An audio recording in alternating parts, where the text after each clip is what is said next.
Hello everyone, welcome back to the channel. In this video I'm going to walk you through how to connect Photon wallet with Photon. So in this video I'm going to give you a simple step-to-step guide to connect your Photon wallet with Photon. So the first thing you have to do is install the Photon wallet. So if you haven't already downloaded and installed the Photon wallet, add an extension on your browser for you to be able to use it.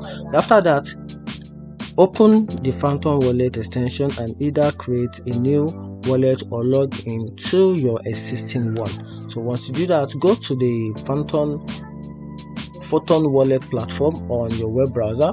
Then on the Photon platform, look for the option to connect your wallet. Click on it and select Photon wallet from the list of supported wallets. You have to look for the Photon wallet from the list of supported wallets.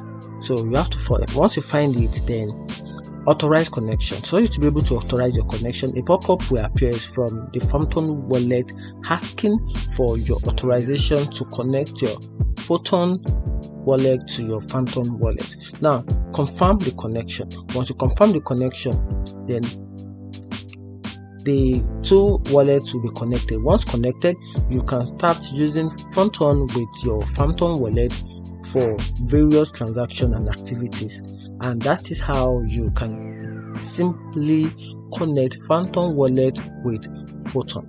And that's it. If you find this video helpful, turn on the notification button and follow for more. Thank you.